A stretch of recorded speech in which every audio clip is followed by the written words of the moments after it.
Now I would like to introduce Dov Tieni from the Weatherhead School, who is going to present the Student Design Community Portal.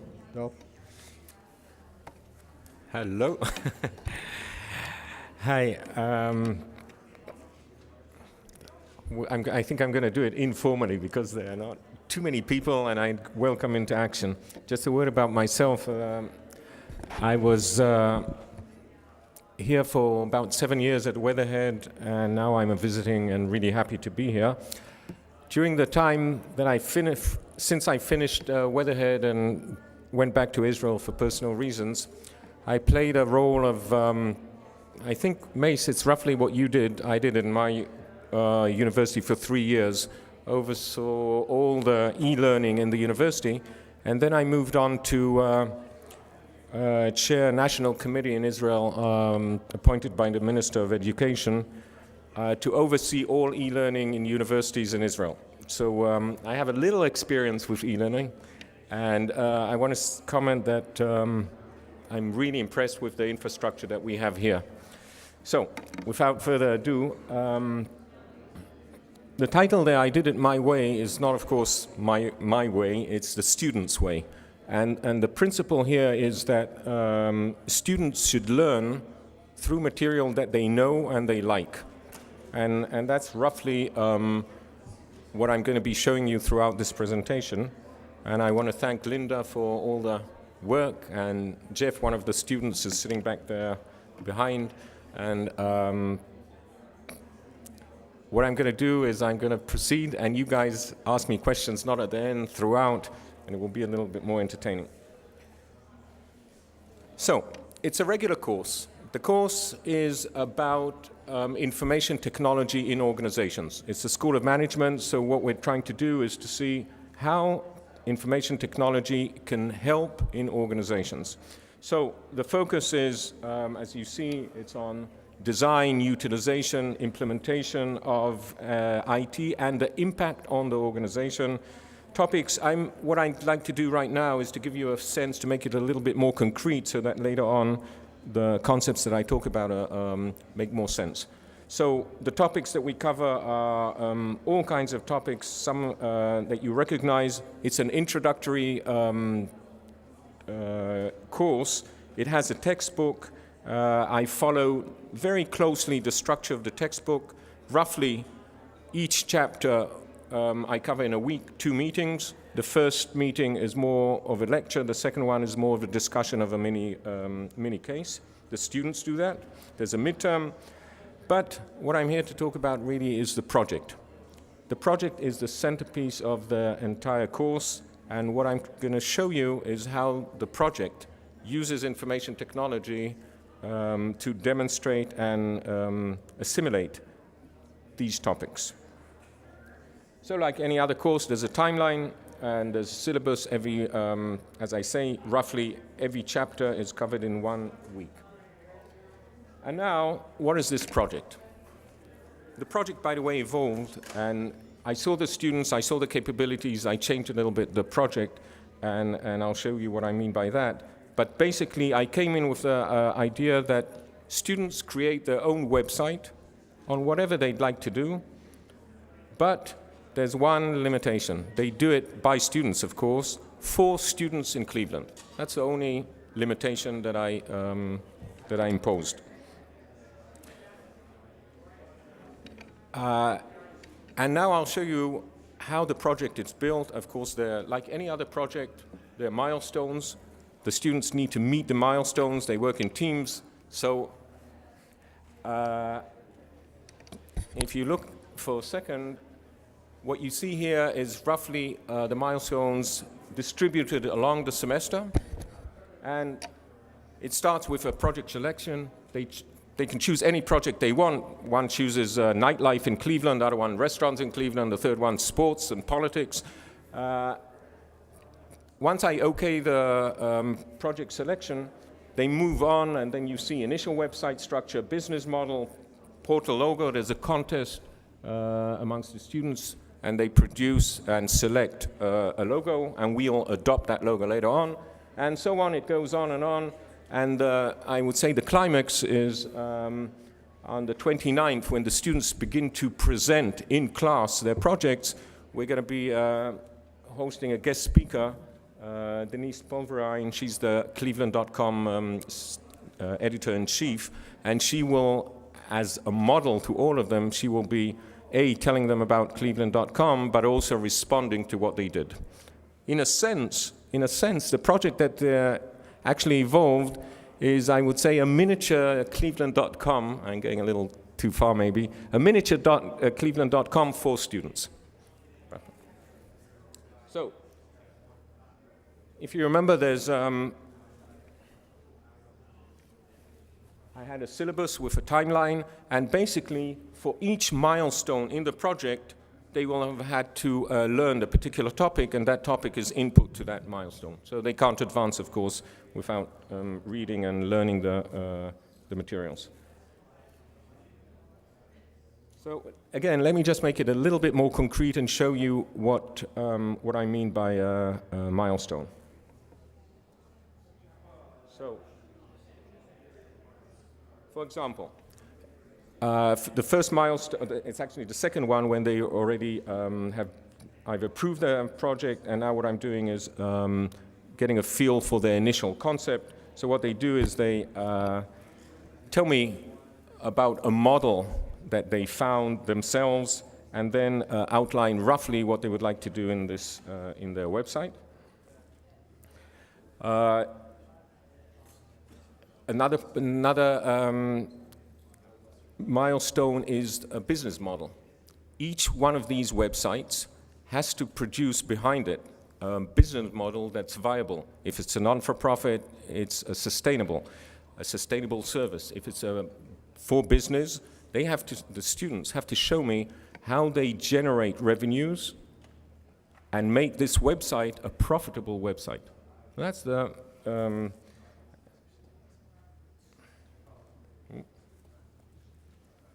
for example, like any other business model, they have to talk about the customers and what possible collaborations. If, for example, they've got a website on restaurants for students in Cleveland, they have to think who they can collaborate with. A natural one would be the actual restaurants. So they go down to the restaurants, find somebody to talk to, and see what kind of collaborations they can form with that business called Coventryan. The only one I know here, I remember. Okay, let me go back on that.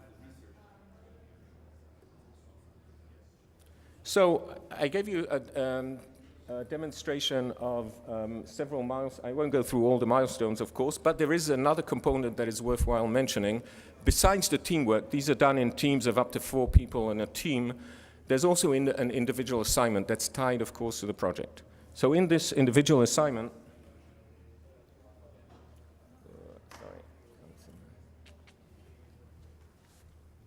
see the cursor? Where's the cursor?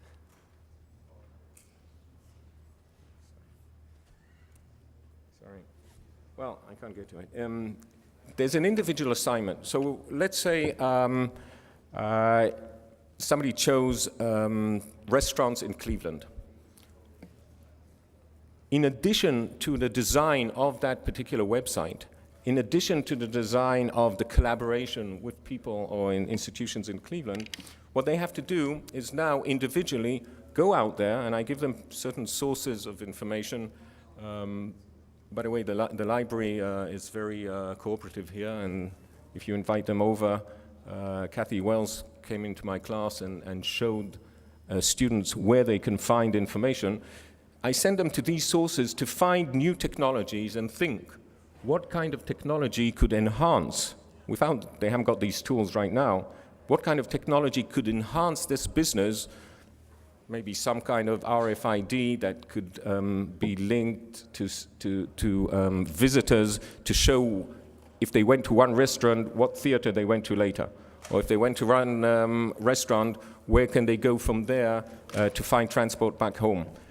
In short, they need to go out and seek technologies that can enhance the website and show me how they plan to use it.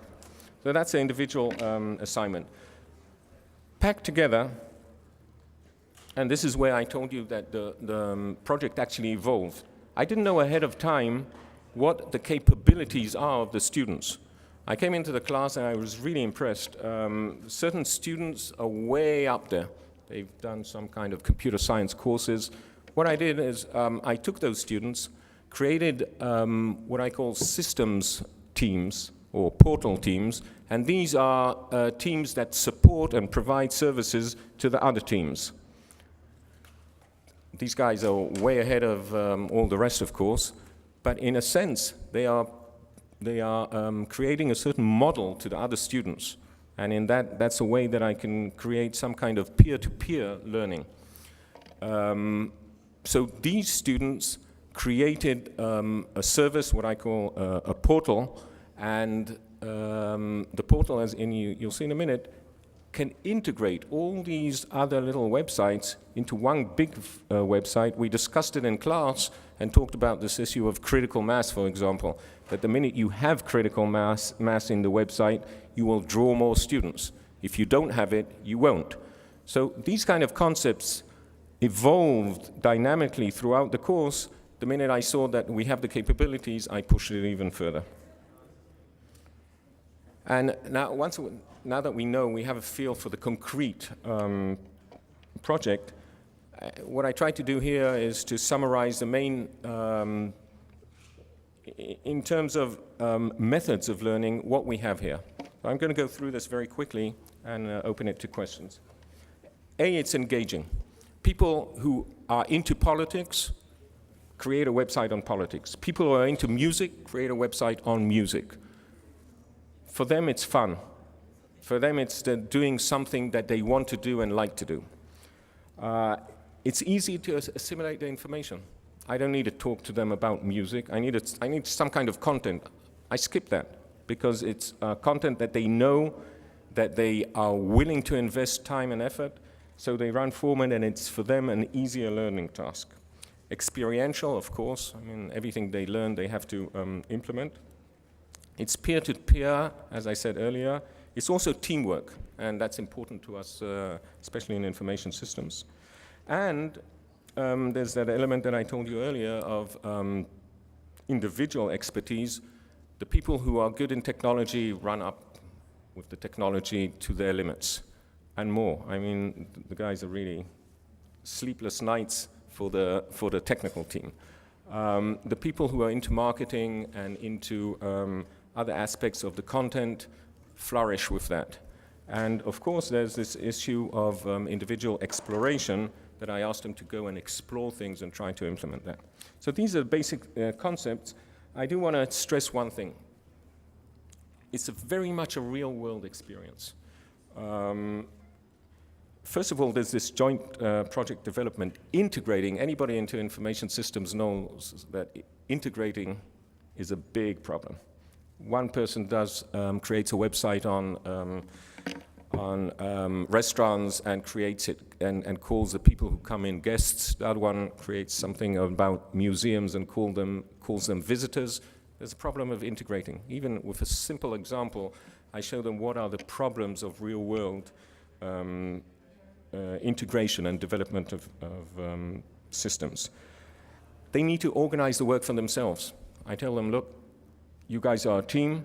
Find a way of distributing the work, allocating certain tasks to certain experts. These are things that they have to face. If they don't do it, they won't stand by the requirements. They won't finish it. The more advanced technologies, it's a little complex. If I have time and questions, I'll answer that.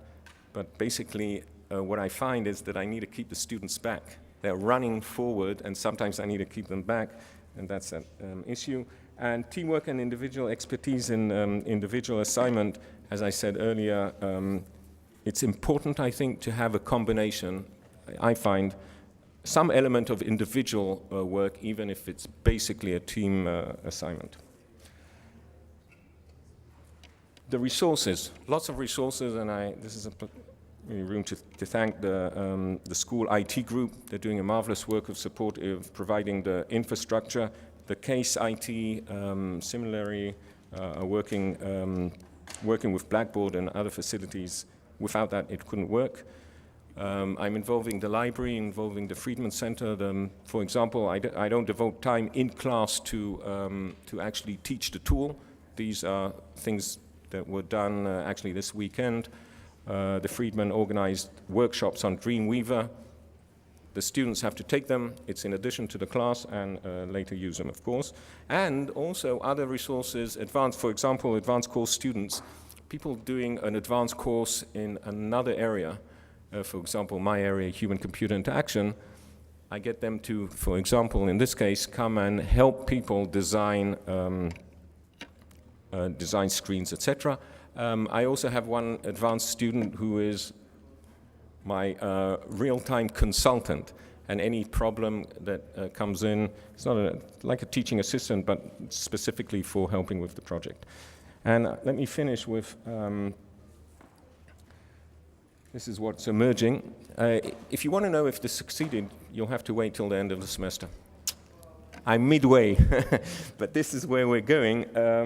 So what's evolving is we already have all the groups, of course, with business plans and data modeling, etc., for several classes, like everything to do with Cleveland nightlife.